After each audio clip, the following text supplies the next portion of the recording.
Hello दोस्तों, आपका स्वागत है यूट्यूब चैनल पर। आज की वीडियो में हम बात करेंगे introduction to mechanics of solid, जिसे हम स्ट्रेंथ ऑफ मटेरियल भी बोल देते हैं, शॉर्ट फॉर्म में सोम भी बोल देते हैं। आज की वीडियो में हम इसके रिलेटेड बेसिक कंसेप्ट क्लियर कर लेंगे। अगर हमारा किसी भी सब्जेक्ट के रिलेटेड बेसिक कंसेप्ट क्लियर है तो हम फर्दर सब्जेक्ट को अच्छे तरीके से स्टडी कर पाएंगे। सबसे पहले आप देखें मैकेनिक्स ऑफ सॉलिड का क्या मतलब है। सबसे पहले इसमें एक वर्ड आता है मैकेनिक्स।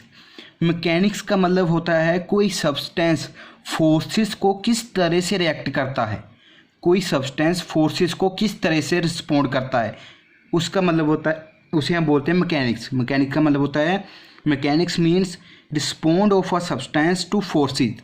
ये मान लीजिए इरेजर है, इस इरेजर के ऊपर मैं फोर्स लगा रहा हूँ, ये किस तरह से रिएक्ट कर रहा है, किस तरह से रिस्पॉन्ड कर रहा है इन फोर्सेस को, उसे हम बोलते हैं मैकेनिक्स। जैसे मैं इधर से भी फोर्स लगा रहा हूँ, इधर से भी फोर्स लगा रहा हूँ, यानी कि इन दोनों फोर्सेस की वजह से ये एक इक्विलिब्रियम स्टेट में है, यानी कि ड्यू टू दीज फोर्सेस ये एक स्टैटिक कंडीशन में है। अभी मैं इस डायरेक्शन में फोर्स लगा रहा हूँ, ये मोशन में है, यानी कि किस तरह से बॉडी फोर्सेस को रिस्पॉन्ड कर रही है, वो होता है मैकेनिक्स।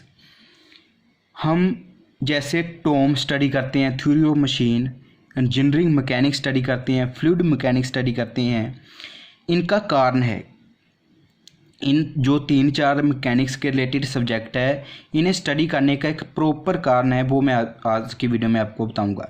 जो रियल प्रैक्टिकल सॉलिड होते हैं, यानी कि जो रियल प्रैक्टिकल मटेरियल होते हैं, जैसे ये इरेजर, जैसे शाफ्ट, जैसे बेरिंग, वो क्या होते हैं, उनके ऊपर जब फोर्सेस लगती हैं वो एक्चुअल में डिफॉर्म होते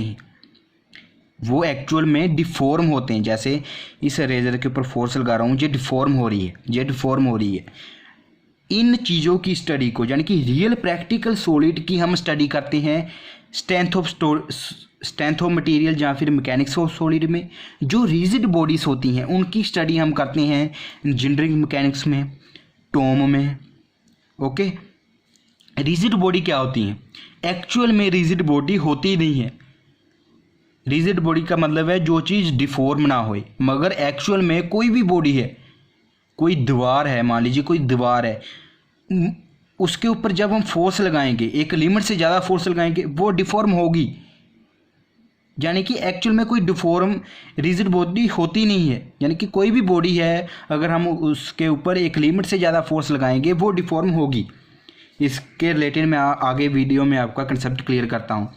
फ्लूइड मैकेनिक्स में हम क्या करते हैं, जो फ्लूइड है वो किस तरह से फोर्सेस को रिएक्ट करता है, किस तरह से डिफॉर्म होता है, वो स्टडी करते हैं। मगर मैकेनिक्स ऑफ सॉलिड में हम रियल प्रैक्टिकल बॉडी के बारे में स्टडी करते हैं, वो कैसे डिफॉर्म होती हैं, उनमें कितनी डिफॉर्मेशन हो रही है, उनमें कितनी इंटरनल फोर्सेस जनरेट हो रही हैं, जी हम स्टडी करते हैं मैकेनिक्स ऑफ सॉलिड में या फिर स्ट्रेंथ ऑफ मटेरियल में। जैसे यहाँ पर मैंने आपके लिए जो नोट्स प्रिपेयर किए हुए हैं, आप hand to hand note down भी कर सकते हैं। यहाँ पर देखें, यहाँ पर क्या लिखा है, ये हमारे पास एक बॉडी है, ये बॉडी है, इस बॉडी के ऊपर हम एक डायरेक्शन में फोर्स लगा रहे हैं 100 न्यूटन। इसकी वजह से क्या होगा, ये बॉडी, ये मान लीजिए इरेजरी है, इसमें मैं मान लो इस डायरेक्शन को 100 न्यूटन फोर्स लगा रहा हूँ, जिसकी वजह से ये इरेजर मूव कर रही है, यानी कि ये बॉडी डिफॉर्म तो नहीं हो रही, यानी कि ये बॉडी मूव कर रही है, मोशन में है। इस फोर्स की वजह से ये बॉडी इरेजर मोशन में है। Due to this unbalance force, ये अनबैलेंस फोर्स लग रही है जिसकी वजह से ये बॉडी मूव कर रही है। मोशन ऑफ दी बॉडी, जिसकी वजह से मोशन हो रहा है। No deformation because due to this unbalance force motion of the body. अगर मैं इस डायरेक्शन को भी फोर्स लगाता, इस डायरेक्शन को भी फोर्स लगाता, तभी ये डिफॉर्म होती, मगर अभी ये डिफॉर्म नहीं होगी। सिंपली हम एक डायरेक्शन में अनबैलेंस फोर्स लगा रहे हैं जिसकी वजह से इसका मोशन हो रहा है।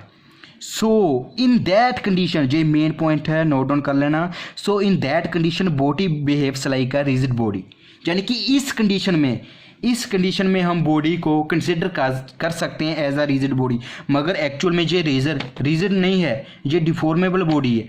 मगर डिपेंड कर रहा है हम कहाँ पर यूज़ कर रहे हैं।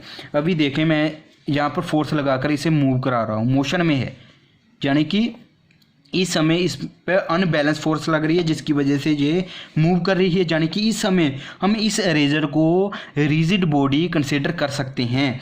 मगर मैं इसके ऊपर अगर बैलेंस फोर्स लगाऊं तो ये बॉडी डिफॉर्म होगी, उस समय हम इसे रिजिड बॉडी कंसिडर नहीं करेंगे। Okay, so that we treat the body as a rigid body in mechanics term. इसलिए हम जो मैकेनिक्स यानी इंजीनियरिंग मैकेनिक्स में हम मोशन के रिलेटेड ज़्यादातर स्टडी करते हैं, इसलिए हम बॉडीज़ को रिजिड कंसिडर कर लेते हैं, क्योंकि उसमें एक अनबैलेंस फोर्स लगती है जिसकी वजह से मोशन होता है और बॉडी डिफॉर्म नहीं करती, मगर एक्चुअल में डिफॉर्मेबल होती है, मगर हम उसे इस तरह से यूज़ कर रहे हैं कि उसका मोशन हो रहा है, इसलिए हम उसे रिजिड बॉडी बोल देते हैं, मगर एक्चुअल में नहीं होती। Because due to this unbalance force motion of the body, ये एक मेन लाइन है, नोट डाउन कर लेना। उसके बाद force produces motion that we study in rigid body mechanics. Rigid body mechanics में हम क्या स्टडी करते हैं? फोर्स की वजह से मोशन होता है, जिसकी वजह से मैंने आपको क्या बता दिया, ये बॉडी डिफॉर्म नहीं होती, इसलिए हम इसे रिजिड ही कंसिडर करते हैं। ये बात मैं आपको बार बार बता रहा हूँ क्योंकि ये एक मेन बात है, इसे आप नोट डाउन कर लेना। सेकंड एग्जांपल देखें नीचे, कौन सी एग्जांपल है? ये एक रेज़र है, मान लीजिए ये एक रेज़र ही है, इसमें हम दोनों तरफ फोर्स लगा रहे हैं, इस डायरेक्शन को भी 100 न्यूटन, इस डायरेक्शन में को भी 100 न्यूटन। अभी ये बॉडी मूव नहीं करेगी, सिंपली ये डिफॉर्म होगी। अभी मैं इधर को भी इतनी फोर्स लगाऊंगा, इधर को भी इतनी फोर्स लगाऊंगा, तो क्या होगी? ये डिफॉर्म होगी। No motion but deformation, so can't assume it as a rigid body. इस समय हम इसे रिजिड बॉडी एज्यूम नहीं कर पाएंगे क्योंकि बैलेंस कंपोनेंट फोर्स का लग रहा है, बैलेंस फोर्स लग रही है जिसकी वजह से ये डिफॉर्म हो रही है। This is mechanics of solid, ये है strength of material.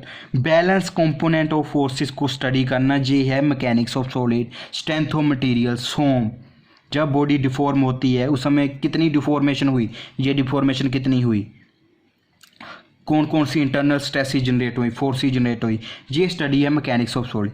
Due to balance component of forces deformation of the body. जैसे मैंने आपको फिर से एक बार बता देना चाहता हूँ, बहुत ही मेन बात है, बैलेंस, ये बैलेंस कंपोनेंट है फोर्स का जिसकी वजह से डिफॉर्मेशन होती है। इसलिए हम मैकेनिक्स ऑफ सॉलिड में हम बॉडी को रिजिड नहीं मानते क्योंकि इसमें बैलेंस कंपोनेंट फोर्सेस लगते हैं जिसकी वजह से बॉडी डिफॉर्म होती है।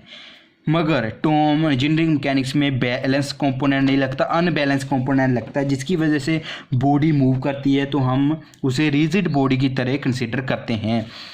अभी एक एग्जांपल मैं आपको दे देता हूँ, उसके बाद हम इस वीडियो को ओवर कर देंगे। यहाँ पर देखें, ये एक बॉडी है, इस बॉडी में एक तरफ 70 न्यूटन फोर्स लग रही है, दूसरी तरफ 100 न्यूटन फोर्स लग रही है। अभी मैं आपको बोलूँ calculate the deformation of the road. Strength of material में ये फॉर्मूला होता है डिफॉर्मेशन कैलकुलेट करने का। आगे वाली वीडियो में हम इसके रिलेटेड बात करेंगे। अभी इतना याद रखो कि अगर बॉडी के ऊपर फोर्सेस लग रही हैं, बैलेंस फोर्सेस लग रही हैं, तो डिफॉर्मेशन कैलकुलेट करने के लिए हमारे पास ये फॉर्मूला होता है FL/EA। अभी मैं आपको बोलूँ कि डिफॉर्मेशन कैलकुलेट करो, तो आप कैसे कैलकुलेट करोगे? आप कौन सी फोर्स कंसिडर करोगे? मैंने आपको पहले ही बता दिया, मैकेनिक्स ऑफ सॉलिड में हम बैलेंस कंपोनेंट को कंसिडर करते हैं। बैलेंस कौन सा है? इधर को 70 लग रहा है, अगर इधर को भी 70 लगे तो वो है बैलेंस, यानी कि इस F में हम कौन सी वैल्यू पुट करेंगे? 70 वैल्यू पुट करेंगे, यानी कि इधर को भी 70 लग रहे हैं न्यूटन, अगर इधर को भी 70 न्यूटन लगे तभी तो बैलेंस होगा।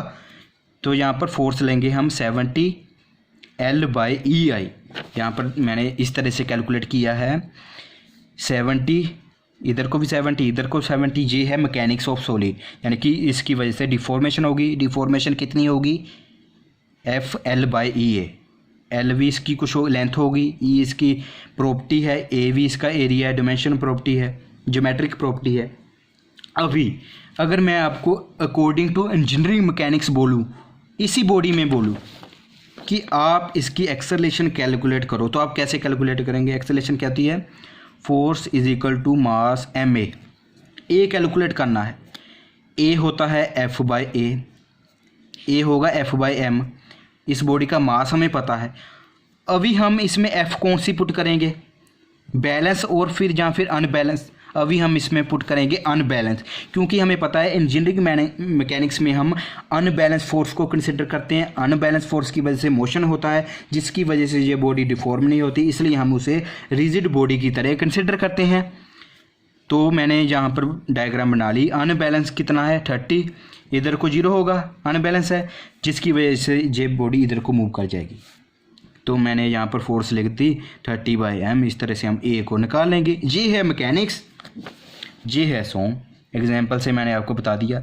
बैलेंस कंपोनेंट है जिसकी वजह से डिफॉर्मेशन होती है, उसे हम बोलते हैं मैकेनिक्स ऑफ सॉलिड।